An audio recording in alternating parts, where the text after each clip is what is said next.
here this evening with my Schafer Silvertip. We're going to be trying to bare shaft tune a couple of arrows. I have a short 500 spine that I've been shooting that I took the feathers off of. Both of them are running the 100 grain focus system with a 175 point. I'm pretty sure a 400 spine is going to tune better to this bow, but we're going to cut them down and see which one we can get to fly smoother out of the bow. So y'all stay tuned. We're going to tune a few arrows up and we'll go from there and see what we're going to be hunting with this season. So I have two arrows I'm going to start with. They're one's a 500 spine, one's a 400 spine. Both of them are running the 100 grain focus system up front. And we're going to see which one bare shafts tune. We're standing probably about 10 yards from our target. We're going to see which one flies straighter and which one seems to bare shaft tune faster out of this bow with the given lengths we have. The 400 is a full length arrow and the 500 is already cut, but this is what I was shooting off this bow. It was flying good, but I want to see what that 400 does, because I think it's the spine we're needing for a 51 pound bow at my draw length. All right, so let's start off with the 400 spine. Another thing I'm gonna do, I'm gonna have to knock tune, change my knock points. I'm probably gonna have to do some tile knocks for this bow, but as far as right now, we're gonna see how the 400 flies into the deer target. We're gonna shoot the back of the deer target and see if we're getting a weak arrow, stiff, what we're doing.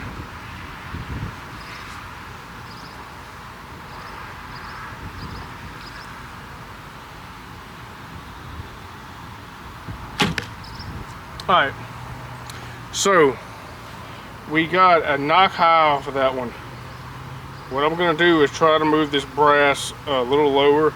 We got a knock high and the arrow is pointing to the left, so that tells me the arrow is a hair weak.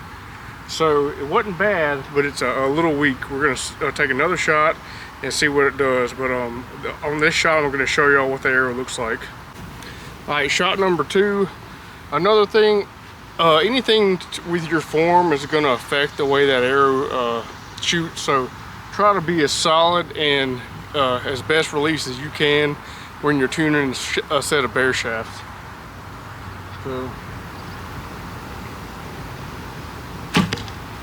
all right, so that looks about the same. We got knock high. Knock high is telling me that the arrow point is heavy for this arrow. Usually when I get a knock high, that means the front of the arrow is weighted down a little too much, and we do need to chop off some of the arrow to correct that. So with the way it's looking, let's go down here and check it out, but I'm going to show y'all with the way it's looking, we need to chop off a few, maybe an inch, and start from there. All right, so from where I was shooting, it was pretty straight from this angle. So the arrow is landing a little bit knock high, which is up and to the left. So we're gonna need to chop some of the arrow off until this arrow starts straightening up this way and we get a good bare shaft tune. Once I get centered up or a hair weak, that's when I'm gonna finalize the arrow and say my tune is good on that. So let's shoot a few more. We're gonna cut this one down and see if we can get a straighter flying bare shaft. All right, so right off the bat, I could tell you that my bare shaft is needing to be cut. So we're gonna start out with a full length arrow on the saw. Should be a 33 inches, but with this insert, it's gonna be a little longer. So we'll start here. All right, yeah, it's probably about a 33-inch arrow. So what we're gonna do is go ahead and set this up and start cutting. We'll start cutting from here and until we get that bare shaft flying how we want it. So let's go ahead and cut off. I'm going to say the way that arrow is looking, we'll go ahead and take off almost an inch from where we started. A little bit more than that. And let's see, let's cut this and see what it does.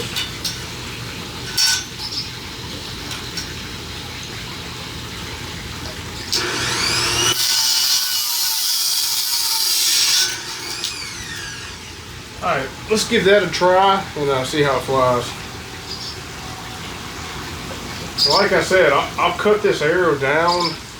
I keep cutting this arrow down until that knock is almost a hair weak when I shoot it. So a hair pointing to the left, and then when you fletch it up, it'll be a good straight flying shaft. Alright, so right off the bat, the way this 400 spine bare shaft came out of this bow, I decided I was going to use it. I could tell just by the way it flew, it was going to be the arrow choice to shoot out of this bow. Like I said, we're about 15 yards back. Well, not 15, but we're about 10 yards back. And this is a good distance to kind of start to see where your bare shafts are flying.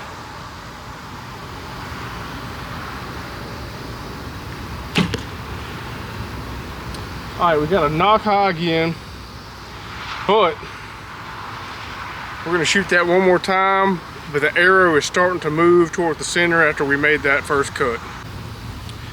All right, so we'll shoot the arrow one more time and then we'll make another cut to correct some more.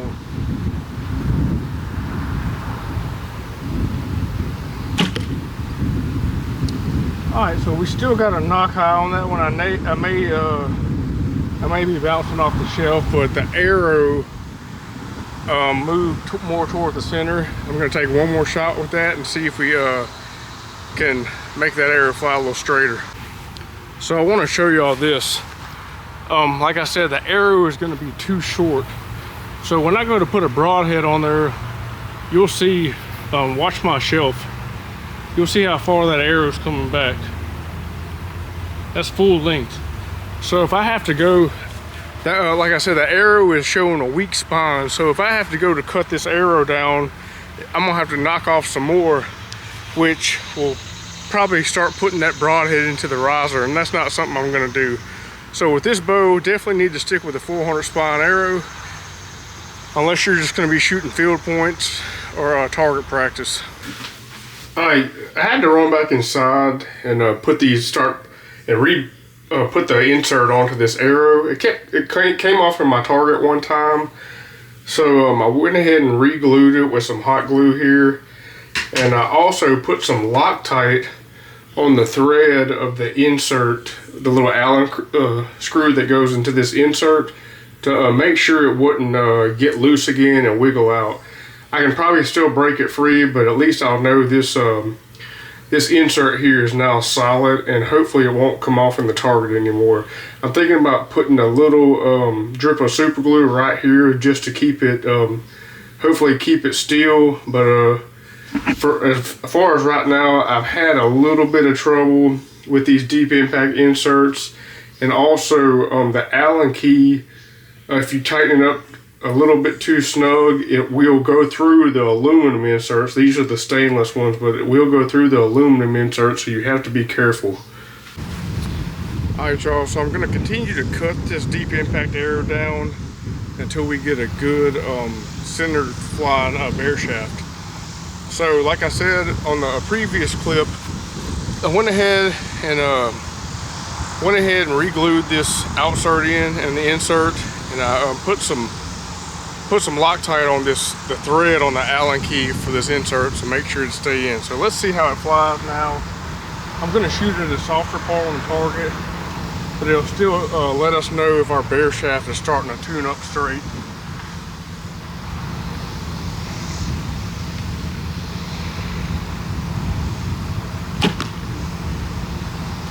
Alright, so we're getting still getting a little tail high with that arrow starting to center up now. So we're gonna keep cutting down until we can get that arrow flying center.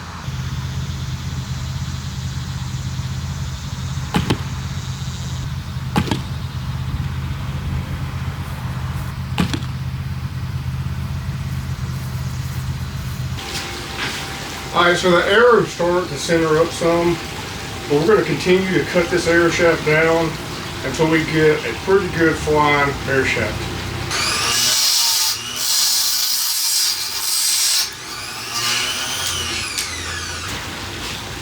Alright, so I went and shot the arrow a few more times and it's starting to center up. I'm going to cut a little more off of it and take a few more shots and we should be good. I'll show you the results here in a second. What it does. So I made a few more cuts to the arrow. I'm going to take a shot from here and see if the arrow is starting to center up in the target.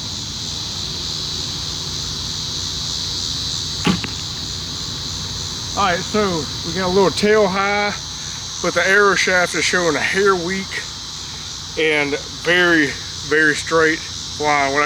I can tell when an arrow starts to become tuned to the bow, it'll fly super straight out of it or barely any wobble. So we're going to call that good on the arrow. I'm going to show y'all what it looks like here up close. Alright, from here, it looks like it might be a little bit weak still, but we're going to cut off another 1/4 inch and it's going to bring this arrow shaft this way, which that'll be the finished arrow for me as far as bare shaft tuning. That's close enough. So we'll get us a set of arrows made and go from there. Alright y'all, so I got my arrows picked out. Got them cut to the right length. They seem to be flying pretty good, bare shaft. So I came in with my Bits and Bird fletching jig and went ahead and started fletching the setup. So here's the results. Here's what they look like. These are the only feathers I had left, so I had to use 3 trad bar, but I like these anyway, so they look good. I'm using just a 1-stringer reflective wrap, and this is using my go-to setup for most of my traditional arrows and traditional bows. I just like this color combo, and it's pretty easy to find if you shoot it in the yard. I was using pink feathers, but for some reason I can see these white better in the yard than the pink. It's weird. You'd think you could see pink a lot better, but on the target you can see it, but if you shoot them into the yard, they're gone. I don't know what it is, but I'll probably regret doing that when I get, if I looking for an arrow in the woods. But hopefully the arrow will be passing through the animal into the ground or still in the animal before we have to go retrieve it. So anyway, this is my finished set, Deep Impact 400.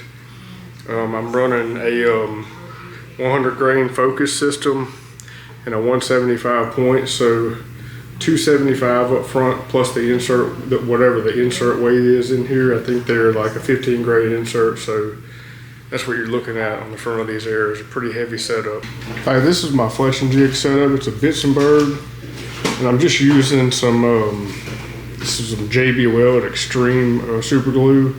I've used these on the past few arrows and it holds up pretty well. So just get this, and we'll squeeze, it's gel too, so we'll squeeze some of this onto this feather and just go along the edge of it until you cover the whole thing.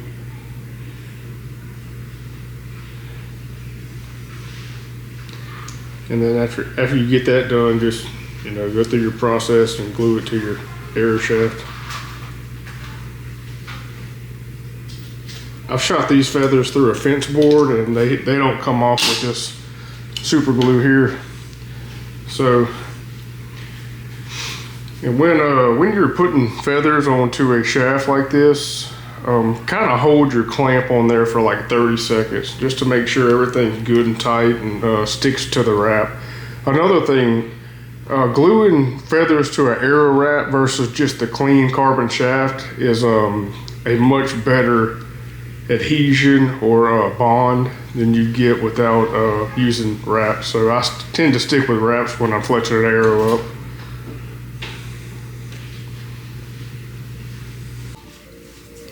Alright y'all, here's my finished set of arrows. I think they turned out pretty good. They're gonna do the trick for this season, and hopefully we'll get us a few critters with them. Alright y'all, so the first shot with the VPA was perfect. Everything landed in the middle. I'm going to take one more shot just to see if it can repeat the process. And if everything is good, we'll stick with this setup, and hopefully we'll make it worth this hunting season.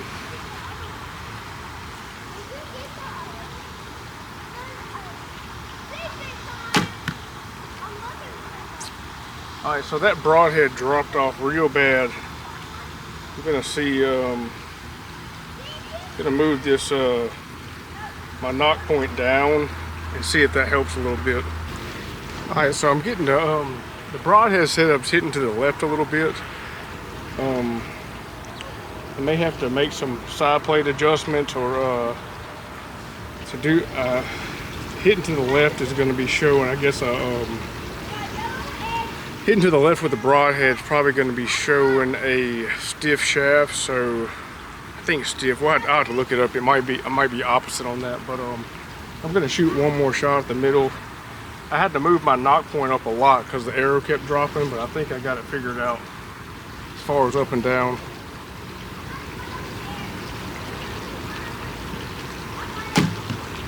Oh yeah, it's way better. It's right in the middle now. Shot was perfect. And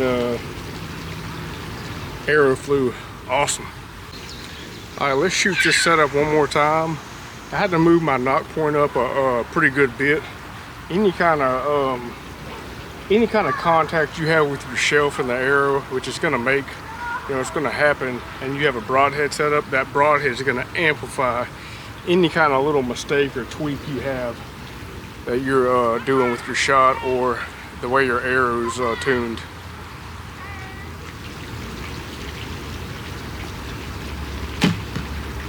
Right in the middle, once again. That's an awesome shooting arrow right there. Got my knock point set perfect, and it's gonna work for this season. Let's go check it out. All right, so this was my last shot at the center of the target.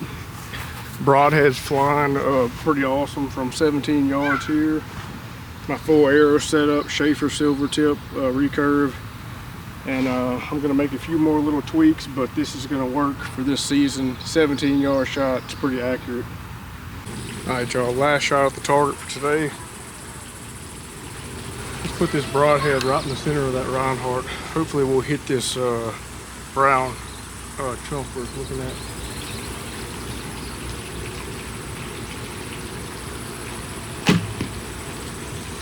Awesome shot. Y'all got to check this out. Right where I was looking, these broadheads are flying perfect with this arrow setup, and I have this bow dialed in, so we're gonna stick with this and get it done this season.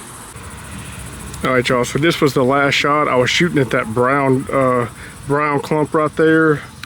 It's a little bit to the right, but that's a pretty perfect shot from 17 yards. I can't ask for a better arrow setup, and this is gonna work for this season.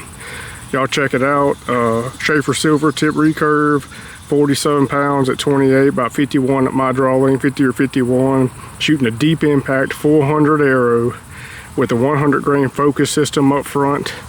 And I'm shooting a 175 VPA broadhead, and it's flying that good. Working out perfect, and it's gonna be a good setup for this hunting season 2025.